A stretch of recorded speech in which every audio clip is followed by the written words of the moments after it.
I'm all right. Happy Friday, as I always say. Excited, calm before the storm. I know we're in the midst of conference tournaments, a lot of big games today, but we got to pace ourselves because the tournament actually starts next week, which is always one of the craziest times of the year.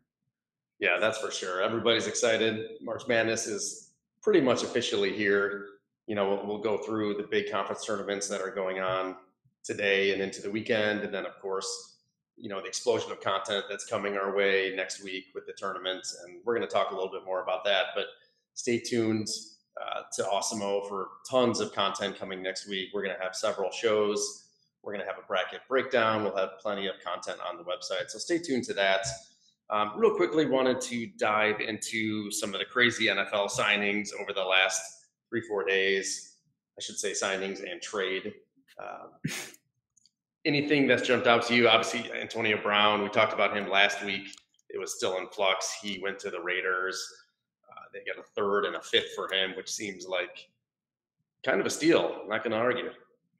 No, it seems it's just the Raiders are doing one of those classic things where it's like one side of them is pulling one way to rebuild, one side of them is pulling the other way to get players that are going to help right now. It's like, if you're going to get AB, you probably wish you had Khalil Mack and Cooper still there. So we'll see. Obviously, the Odell news, it caught me off guard. Maybe people more in the know saw that coming. I was pretty shocked. Obviously, it's pretty exciting if you're a Cleveland person. I'm still a little skeptical. As we usually say on this show, the market wildly overreacts to these kind of sensationalized moves, but there's no doubt that, they're a serious threat in the AFC North. Yeah, that's for sure. So the Browns, as you mentioned with the Odell Beckham trade, are down now to 14-1 to win the Super Bowl, which is the best they've had in like a quarter century or so, which seems, like you said, just a wild overreaction. They have a lot of talent on both sides, but I'm not quite sure they're ready to make that leap. Basically, this would be year two, year one with obviously with Odell, but you pair him with Landry, with Chubb. Kareem Hunt is going to be there. It looks like half the season now. They just announced 8-game suspension for him. Do you think is there any kind of fire with the Browns? Can you see them making some noise? I mean, they obviously have talent. There's no doubt. And Pittsburgh seems like they're on the decline. I'm not a huge Lamar Jackson guy. I don't know how good the Ravens will be. And then Cincinnati's Cincinnati. So it's there for the taking, but I don't think that I mean, let's not be. This is a team that obviously, I know it was Hugh Jackson and they weren't nearly as good, but like this is a team that was winning a game a year, if that. Like it's been pretty bad. Obviously, they were playing well at the end of the year. There's no doubt, but I think they should just be shooting for trying to make the playoffs and see what happens. Yeah, agreed. I mean, you see these wild swings in the NFL, but you know, to think that it's going to go straight to the Super Bowl, the next year seems a little presumptuous at this point. Just a little bit, yeah. A little bit. I mean, there's a ton of stuff that I want to talk about, and we'll do it as obviously the NFL season gets closer. Le'Veon goes to the Jets. Pretty sure nobody thinks they have a shot in the division or to do any damage. Obviously, some other big names change teams too. We'll get into more like props and looking at totals and things like that. I mean, we're in March, that's months away, but I just wanted to touch on those things because they made headlines and you've got a couple big names changing teams. Usually that doesn't necessarily lead to success, but a lot of headlines about Odell and obviously AB and Le'Veon, and just wanted to bring that up in kind of our review segment this week.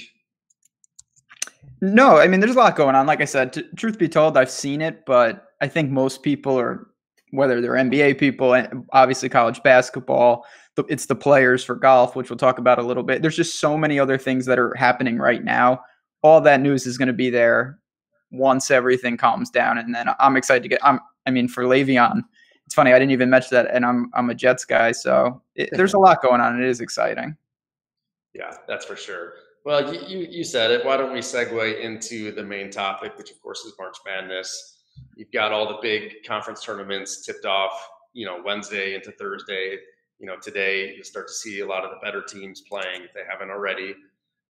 I want to kind of go through like we did last week and just hit on the major tournaments and just kind of give a quick note here and there, see who we like, kind of run through some of the games that are going on today. The first one I want to talk about is the ACC, which of course nobody ever talks about. I don't know if you've heard of that conference or any of Yeah, the just a teams little or bit. players. Uh, You see Zion last night? Did you watch that game? I watched the Duke game. I was pulling for Cuse. I always enjoy watching Cuse, and I had a little action on Cuse last night. Zion's pretty good. He's not bad. He's not bad at basketball. I've heard of that guy. Uh, so, of course, there is Duke Carolina for the third time. Duke is a 3-point favorite. What are your thoughts on that game tonight? So yeah, I mean, this kind of snuck up on me. The tournament's moving quickly, and they just played. So this is the third one. Obviously, UNC has swept them, but they've played Zion a total of like 30 seconds. Um, Mm-hmm. I, we were both kind of on Duke, and they put up a fight. That game got away from them in Chapel Hill. I am on Duke once again tonight. It's only they're 3-point favorite. It's very hard to beat a team three times, especially two in a short time like this. So I have a feeling with Zion, with the full team, obviously they're a little nicked up, but Duke's got who they need. I think they'll be able to get a win. I will say, UNC, obviously, they love to push it. They're playing very well. They looked good against Louisville. But I'm just more banking. They beat Duke 3 straight times. That would be very, very impressive. That would be incredible. Yeah, like you mentioned, we talked about it last week, and we were both on the side of Duke if Zion didn't play, and of course he did not. I still think that was the right side. I did like going against the public there. Do you think today the public is going to be mostly on Duke? I mean, I obviously do. Carolina is still a public team too, and going to be a number one seed most likely. So there's a lot of public support for them. No doubt. Both teams obviously garner plenty of attention. I think that the masses just the Zion factor um, pulls everything there. I locked in Duke as soon as I got a line because I don't know. As opposed to last week, I was waiting as long as I could, and I didn't really get to where I thought it would close at, to be honest. But this is one I'm just like I said. You can take. They're about 2.5 to 3. I've seen -160 if you don't want to lay the points.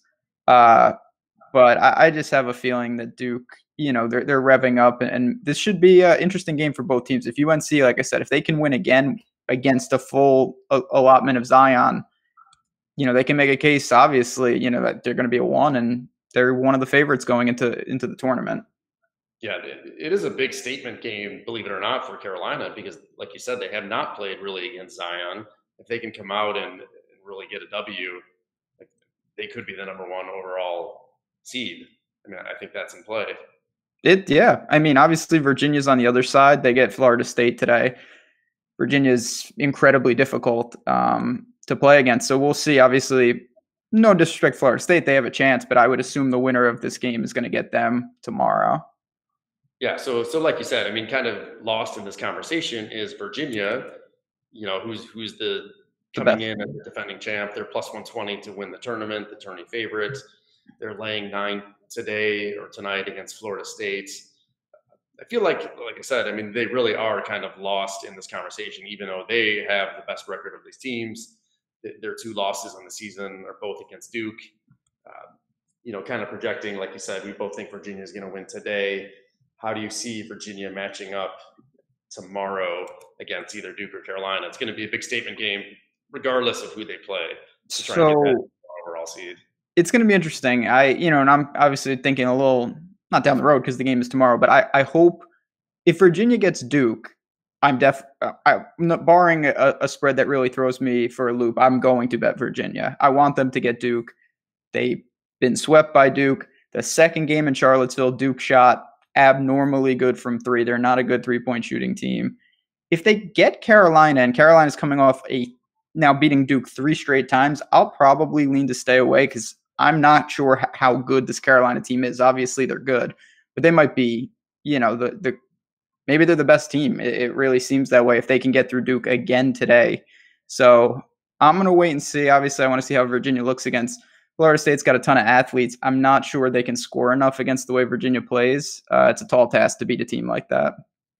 Yeah, I always find it kind of intriguing to kind of guess the lines going forward, like to prognosticate what you think the line will be tomorrow.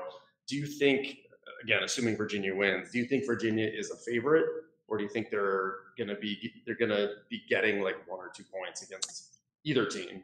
If so, it's funny because again, if UNC wins again, I would say that if both games, are relatively close to what Vegas is predicting, I think that Virginia would be a slight favorite over UNC again. They have beaten them. But what I want to know is how big will the Zion factor be if Duke comes out and smacks UNC today? I could see Duke being a favorite. They've beat them twice. And in that case, I will definitely be on the Virginia side. Yeah, part of me kind of wants that scenario because then I will Absolutely. I will definitely be on Virginia, and I think I'm leaning Duke with you today. So in that scenario, I think we're going to win both of those. Yeah, sounds like a good time. Just I hope Duke shows up tonight.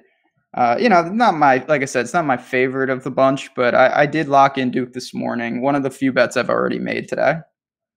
Nice, nice. All right, so obviously a lot of intrigue in the ACC, and we'll keep an eye on it today and tomorrow. The next conference I wanted to talk about is the Big 12. Uh, we're down to the semis. Obviously, Iowa State is the defending champ. Texas Tech, who is the number 2 seed, of course, got bounced yesterday to West Virginia, which is quite an upset. Bizarre. To this tournament, West Virginia was 250 to 1 to win the conference tournament. Did you see that one coming, Ben? There was few things I would have said could have like that was towards the top of things that just not happening. West Virginia's had a bad year, and then it got worse. They lost some key players. Texas Tech is one of the serious contenders for March. They might be the best defense in the country. I did not watch the game. Stunning, absolutely stunning. And just for reference, I mean, I know you can play this game all over, but Texas Tech dismantled Kansas a couple weeks ago. They were up 30 immediately. Kansas is 11-point favorite on the neutral court over West Virginia today. I mean, I would be stunned if West Virginia can keep this up, but at the same time, they've already taken out a team that I consider significantly better than anyone they're going to face. So more power to them. The Iowa State-Kansas State game, obviously tougher, very competitive game. Dean Wade, for Kansas State, a little banged up and whatnot. So they're not at the fullest of strengths. Again, not a conference. This Texas Tech situation really threw a wrench into the whole thing. What a weird situation to see if West Virginia could somehow. I mean, you get through today, and then it's one game for an automatic bid. That would be something. Yeah, that would be insane. I mean, like everybody's been talking about it, it's not been Kansas's most dominant season. I mean, they're still obviously a really good team. You see this often where a team comes out of nowhere. Like Syracuse has done it a few times. Like in the Big Ten, it's happened before, where somebody who has an average season or even below average, just something happens and they win 3 games that West Virginia is in, where potentially they're 1 game away from the tournament, and the ramifications of that are a bubble team is gonna not get in. You have a lot of things like dominoes that could fall down the road, but I don't know. It feels like a letdown spot, but again, you see these things happen, where these teams just kind of catch fire, and like we talked about last week, playing consecutive days where you think it might be a negative, like I think in this case could be a positive. It cuts both ways. No doubt about it. It's just tough, just because from a talent standpoint, West Virginia is going to be at a disadvantage in all these games. They're just not that good. There's no doubt about it. So they have to maximize and hope that they don't get a hot shooting game from the other team, and hope the other team kind of hurts themselves, just because if both teams play a B game or an A game or any type of game, West Virginia will be going home. So we'll wait and see. But like I keep saying, they've already done the hardest part, which is to get through Texas Tech. I like laying double digits, certainly in that spot, but it's a game I'm going to keep an eye on. I might take a little sprinkle on West Virginia. I think they either cover or they lose by 30 kind of game. There is an element to that. It could easily get away from them, but they're definitely going to give them their best shot. Obviously, they can see it. And there's a couple other, when we get to the Big Ten, Nebraska, which has been quite a team for me this year. They're doing the same thing, but they still have multiple legs to hurdle. And we'll get there in a second. Another interesting situation. Yeah. Well, okay. Why don't we move into the Big Ten? Like you said, that's the next conference tournament. Quarterfinals today. Michigan State is the top seed. They're the favorite to win it at plus 175. Michigan has won the last 2 years, going for the three-peat. We got 4 games on slate today. You want to start with Nebraska since you just brought them up? They're getting 8 against Wisconsin. What a situation. So obviously this is a team I couldn't have been more dead wrong. I love them this year. I thought they were a serious contender. The wheels fell off. Big player towards ACL. Just everything that could have went wrong did. They are down to 7 players total, 6 scholarship players. So this season is completely lost. They won in the first round. They beat Maryland yesterday, and they basically have guys just playing 40 minutes, almost the entire team, because they just don't have any depth. I couldn't think of a worse situation when you have to play potentially 4 or 5 straight days. They're being smart. They're slowing down the possessions as much as possible, which is going to be interesting today. They're going against a Wisconsin team who also likes to slow the tempo. I don't. I never thought they could beat Maryland, but my God, this is a really tough test. This is now the 3rd straight day, and like I said, they have multiple players who have not left the floor in the tournament. Over under is only 126. I honestly think I lean under there. I really think this game's going to be played in the 50s, and Nebraska, they have to lean on Palmer. When it's such a low scoring game, those points become more pertinent. The 8, but I have a feeling the Cinderella run ends today for them. I would love to see him keep going, but it's just so hard when you only have 7 players. Yeah, like you said, this seems like the spot where you want to fade a team that is going to be playing several days in a row.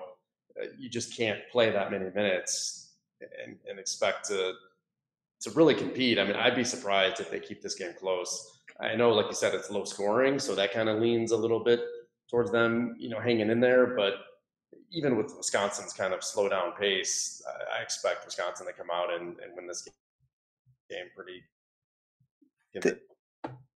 It's just tricky with the foul trouble potential too. Like they don't have bigs, so if their bigs pick up a couple fouls, they have to leave them in. They don't have the luxury of substituting. Obviously, at Wisconsin, Ethan Happ is one of the better front court players in the country. There could be serious issues there. I mean, Nebraska's only hope is to try and keep the pace down, try to keep the fouls down, and just have a quick game and have a chance at the end. Yeah, I think we're on the same page. Yeah, it's other than that in the Big Ten for me.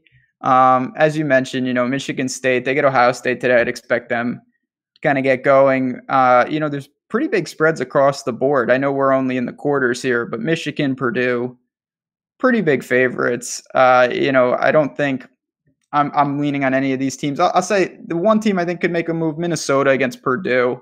They got by Penn State yesterday. They're fighting. They're a pretty quality team. They got Pitino's son as the coach. Some good guards, obviously a good big. And Purdue's a little erratic. They have Carson Edwards, but other than that, I don't know how good they are, to be honest. So that's one I thought was a little much just in terms of the spread today. I see it right now at 9.5. I have a feeling Minnesota keeps that a little closer. Yeah, all the spreads in these quarterfinal games are pretty high. They are, yeah. The one that you picked out, I think, is one that I saw as well that seemed a little too high. Michigan State, laying 11.5 seems about right against Ohio State. Ohio State's been so up and down. I don't have a ton of confidence in them. And see if they can keep it close against Purdue. Why don't we jump into the Big East Conference? That's one. Of course, Villanova, enters as the big favorite to win this conference tournament. It's really been a chaotic conference all season. I haven't had a great feel for any of these teams. I thought Marquette was my Nebraska for you. I thought Marquette was going to be incredible, consistent, and really disappointing. They get Seton Hall today, laying 4. Xavier is a team I know that you like, and they're playing Villanova, getting 7. So what do you think about Xavier today? So Xavier is one of the teams I looked actually for, the conference tournament odds. I had them about 10, 11 to 1, give or take. And I actually decided to just, as I've talked about, I opened an open parlay. So I started it yesterday. They were 3-point underdog against Creighton, so I have them plus 140. Got through the first leg. I like them again today. They're plus 250 against Villanova. Obviously, this is going to be the toughest game. Villanova's very good. They've got experience. They've got players. Even though they're not the caliber that they were, they're still the team to be. But Xavier's really found something. You talked about Marquette. They just come in. They lost, a handful right at the end there in a row. Xavier's the opposite, a really ugly year, but they had won 7-8 going into that Creighton game. Really controlled the game yesterday. It got close at the end, but I think they give Villanova a pretty good test today.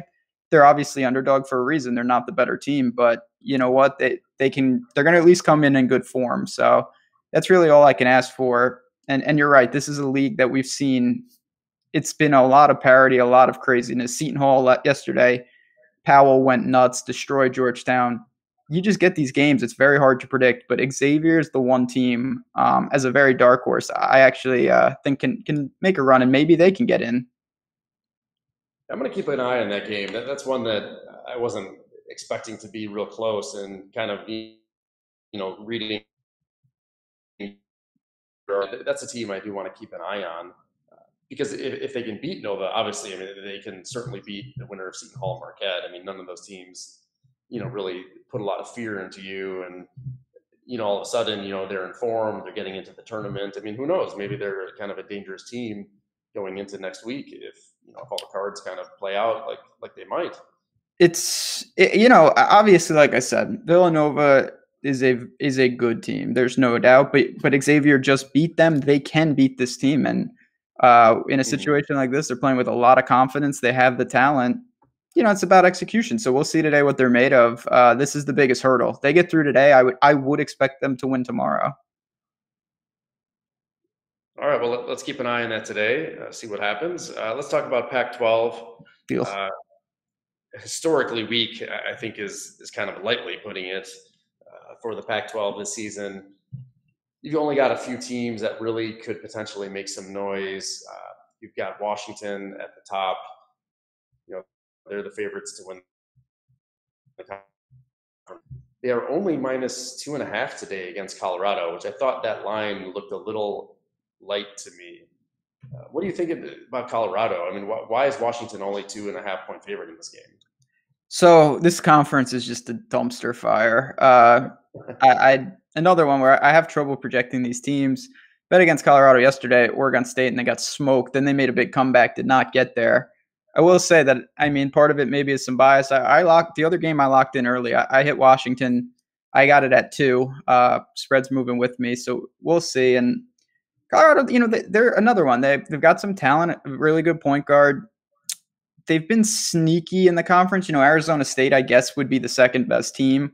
But Colorado certainly can beat them. Washington, it was such a weird year. They start out at 10, 11, and 0 in the conference. You think, okay, at least there's one good team. And then they lose to Cal, who had 0 conference wins.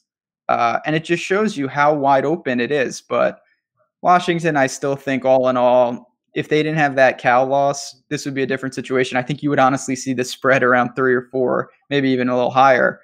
And it's silly. I don't think that it was one game. I still think they're the best team. Really good defense, strong zone. I Yeah. think that they get the better of Colorado today, actually relatively easily, and it probably sets up, to me, them and Arizona State, but you do have Oregon on the other side, who could make a run, another team that could make that run.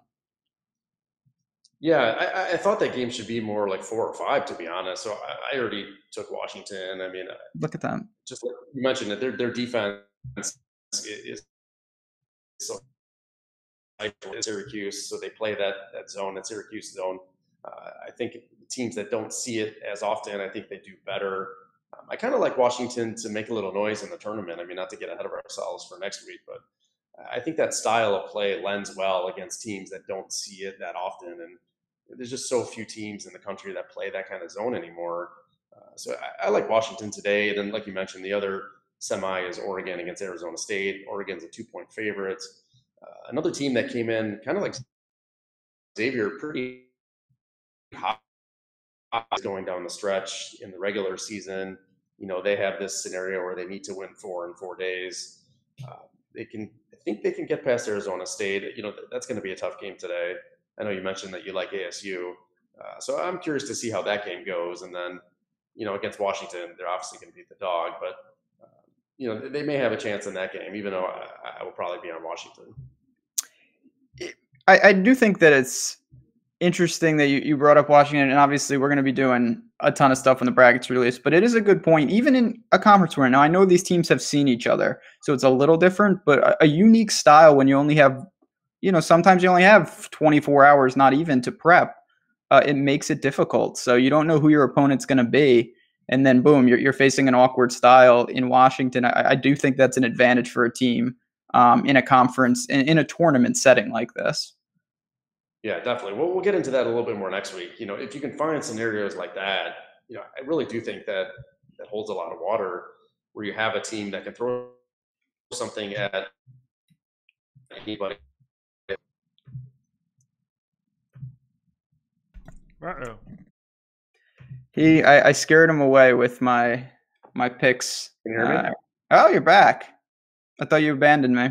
Little glitch. All right. Well, let's quickly move then into the SEC. Why don't we finish with the SEC, then we can talk a little golf and kind of see where we're at today. Obviously, everybody's talking about Kentucky. Tennessee seems to be a little bit forgotten. You get all the teams playing today. Kentucky's a big favorite, laying 12 against Alabama. Tennessee only 5.5-point favorite against Mississippi State. What are you thinking about those two teams? Is there anybody else who can make some noise in the SEC? So yeah, this is a conference. Obviously, I feel like going a little under the radar in general. No one knows. Is it Kentucky? Is it Tennessee? Is it LSU, who now's got serious problems? Just their coach is suspended. I don't know what the status of Smart is. We'll have to check that before the game. Tennessee, yeah, they got to number one, then they lost. Kentucky whooped them. Then they got some revenge. This is another one. We're in the quarterfinals here, so some of the spreads are a little bigger. The one team that kind of piqued my interest was Florida against LSU. I just mentioned LSU. I'm just not sure where the team is. There's been a major disruption. They don't have their coach. We have to check on the status of one of their good players. I don't know how exactly they're going to respond, but I think you could make a case that it could be some disruption. Florida, they got by Arkansas. That's not a resume builder, but it's not a resume destroyer either. If they win this game, they're going to get in. You can make a reasonable case that they're going to get in anyway, but this is a game that I'm sure they would love to have. You're going to get a handful of points. I see it at +4 right now. I'm willing to say that Florida can hang in. They certainly have the talent. It's just been a year of a lot of ups and downs, some big wins and some bad losses. Yeah. Have you ever seen, so as it stands right now, South Carolina kind of snuck in as the 4 seed in this tournament. They are 95-1 to win the tournament. I don't think I've ever seen anything like that before. Have you? Can't say I have. And it's just, the SEC is such a weird conference. You have you got the 3 up top, and then there's a tier of, to me, it's like 5 or 6 teams that could be the 4th best team. Ole Miss is out, Mississippi State, Alabama, Auburn, South. Like, yeah. There's just a lot of them. Florida, as I mentioned. So I think it's matchup based. You get the right matchup on the right day, you can make some noise. But to me, Florida, I think, is towards the top of that second tier, and LSU for me is now distinctly third behind Tennessee and behind Kentucky. I have a feeling if there's one of the big 3 is going to go down, it's going to be LSU. Yeah, with all the chaos surrounding LSU, it seems like Florida is in a good spot. Of course, everybody's anxious, assuming that both Kentucky and Tennessee win, that they'll play tomorrow in the semis. Any thoughts on that matchup? What do you think the line's going to be? Kentucky going to be a small favorite tomorrow? I would think so. And to me, I kind of lean with Tennessee a bit. Kentucky, this is Calipari. He is incredible at this. He takes a team that, you see them early. I know it was Duke, but they grow. I mean, they really do. They're young, they get better, and now they're a different team come tournament time. Tennessee's the opposite. Ton of experience. They've been there. They've done that. Made a run last year. I have a feeling that, this is the rubber match. They both held serve at home. I think Tennessee gets the better of them. I hope we get that matchup. I would love to see it. I think it's a really interesting one. Yeah, I hope so too. I think you're going to have some murky matchups, the next couple days, and that's one that everybody wants to see. Obviously, you've got Duke Carolina today. You've got a few others that may happen over the next couple days, but Kentucky Tennessee is one that I'll certainly be looking out for. Of course, Kentucky seems to win this tournament basically every year. I think they've won 4 in a row now, and Insane. obviously they are the favorite, a slight favorite over Tennessee to actually win the conference tournament. So I'll be looking forward to that game. Like we said, Kentucky is a big favorite today. I don't know if I'm willing to lay that many points with them. It might just be a stay away for me. We talked about Auburn kind of real briefly. They're laying 8 today against South Carolina. Uh, Probably another stay away for me. Yeah, nothing.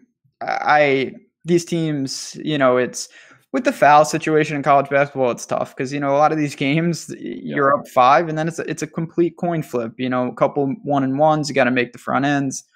I don't love attacking spots like that. I'd rather look to some teams or a dog. Like I said, in my case, someone like Xavier, where I think they're truly in a borderline toss up game, and I'm getting 7 points. I'll take that every time.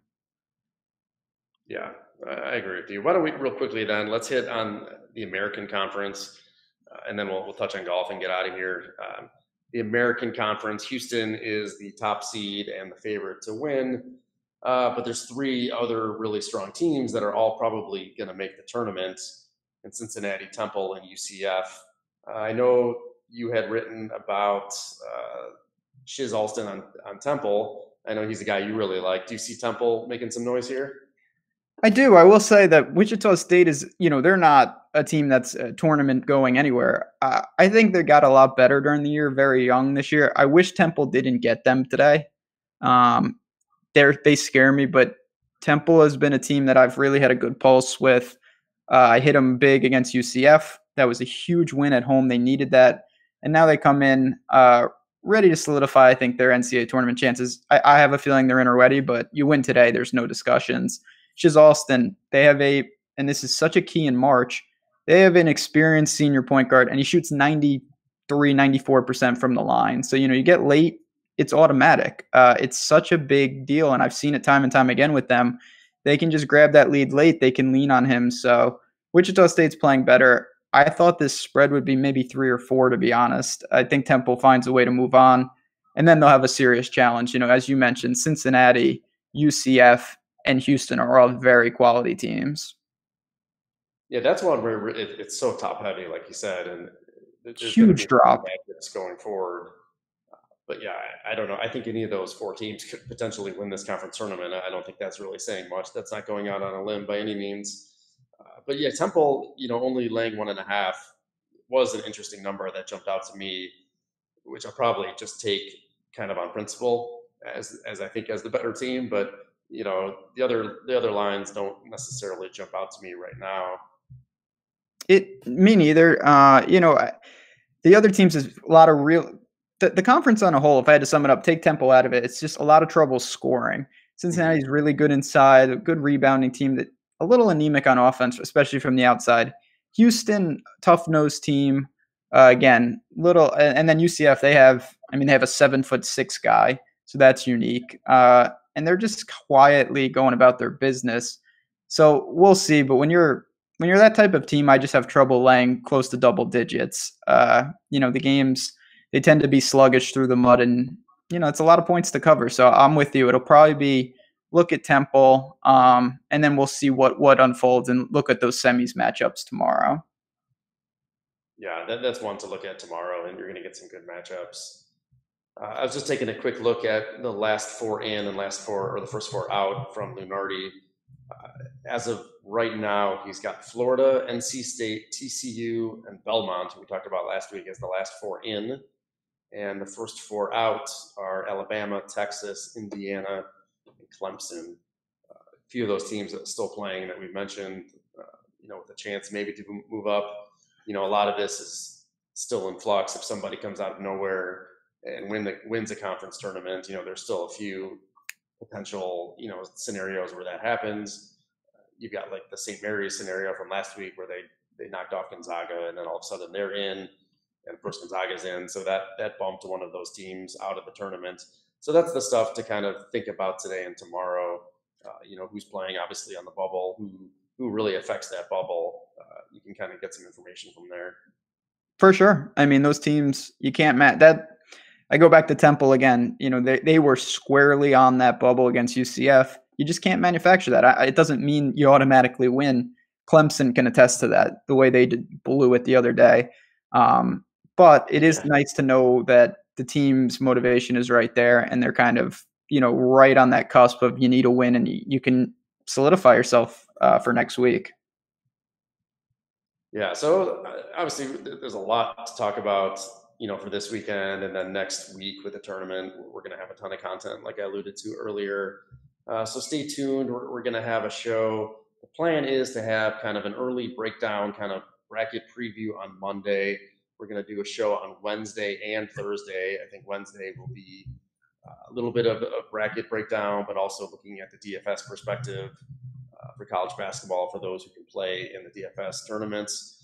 And Thursday will kind of be like our live before lock show, where we're going to go through the brackets, kind of give our picks, our dark horses, some underdogs that we think can get out of the first round, maybe into the second weekend. So stay tuned for that. I know we're all really excited to create a lot of content, surrounding the tournament. I want to touch then real quickly, obviously, on golf with you, Ben. As somebody with Paul Casey in a lot of my lineups, I'm not really going to follow this weekend, I don't think, too closely. But how are you feeling? How are you looking? Boy, I tell you what, man, I need Decky to make this cut so badly, and I just don't know what he's doing. He has no birdies today. It's not going well. If he can get through, I have some potential. The top of the board really does look good for me. We got right now, we've got Kisner 9 under, and then a string of guys at 7. I'm way over on Kisner. I have some knocks, but this is just getting started. So as we always talk about on this show, we've got a handful of the first wave is getting through their second round. Half the field hasn't even teed off, and then we have the entire weekend on a course with a lot of water. So for me, I think we're going to see a significant, both days now, an edge between morning and afternoon tee times. I'm more apt, if you're going to hit somebody live, hit someone who's on the court, like Ricky right now is making a move. He's getting through his round. I have a feeling there'll be less movement upwards on the board in the afternoon. I have a feeling the wind picks up, the greens firm up a bit, and it's just a little bit trickier, making it tough for a guy under the radar to really make that 5, 6, 7 under move that you want.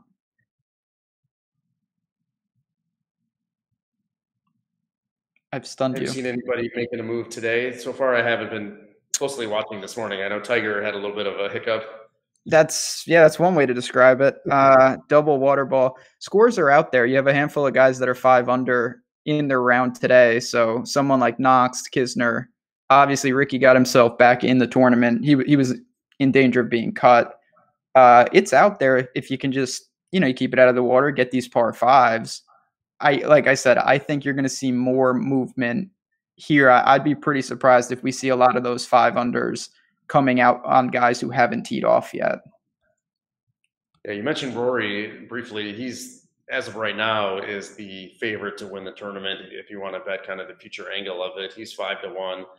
Tommy Fleetwood, who I think we've talked about every week as somebody that we like, is the second favorite at 6-1. He obviously shot a great round yesterday. Are there any names kind of on the board a little bit lower that you're looking at? Xander was getting a lot of pub going into the tournament. He's 33-1 right now to win it. He's one that kind of stood out to me. Charles Howell, had a decent round yesterday. He's 50-1. Yeah, I mean, there's a lot of guys in that, the range of they're going to be 3, 4 under after today. I was hoping to get, and I missed it. I'll blame the show, but Jason Day was a guy when we started, he was like 3 or 4 under. He's made a couple more. He's up to 6. So his value in terms of your odds is dropping. Obviously, he's going to be in a good position going into the weekend. And I know everyone was worried about his back, and it is what it is with him. I think he's definitely dangerous. So I'm going to look to that.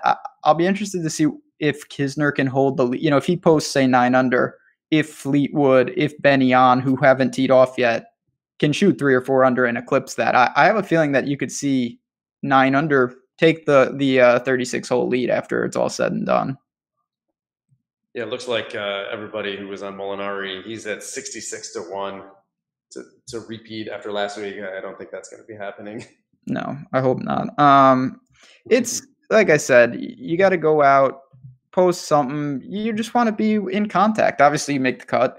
We all know that. And then the scores will be out there, especially you go out early tomorrow. The winds could kick up when the leaders, the way tee times, you could be in the clubhouse before the leaders tee off.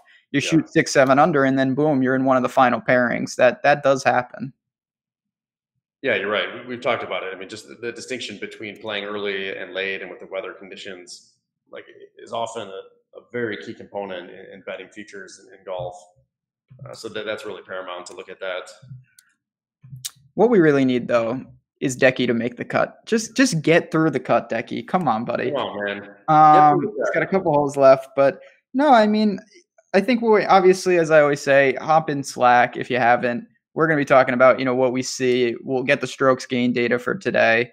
Talk some weekend golf, obviously, ton of content on that side of it, and maybe take a couple flyers, see where we're at, and see if anyone can make a big move. Yeah, and for sure with the tournament, obviously next week we'll have a ton of our content providers in Slack. Certainly on Thursday morning when everybody's kind of rushing to fill out their brackets and fill out everything else that you're doing. Whether it's ATS pool or if you're in a Calcutta, we're going to provide content for everybody. I know you're really looking forward to it. I am as well. It's the most exciting, I'd say, 3-4 days of the year. That first weekend. Oh, it's great. Nonstop hoops is the best. Yeah, a ton of fun. Like I said, we're gonna have some fun with it. It's brackets. We're gonna talk about it, have a good time, and hopefully we can make some runs. So I always love it. It's like you said, great time of the year for sports, for betting, just for entertainment and all that. So it's gonna be good. And with the golf finishing up, then after Sunday, the brackets released, and we can really start breaking it down. Yeah, exactly. Once we get those brackets, it'll be game on, and we'll dive in really deep and go through all the teams in a lot more detail. Well, I appreciate it, Ben. I hope you have a great weekend. Let's hope everybody gets the cut that we need to get through. That's right.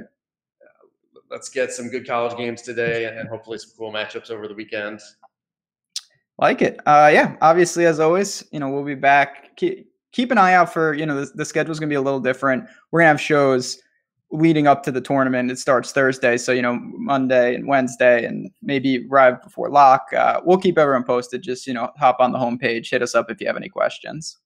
Yeah, stay tuned. We're gonna have a ton of content for you. Looking forward to it. Ben, have a great weekend. I will talk to you. Take care.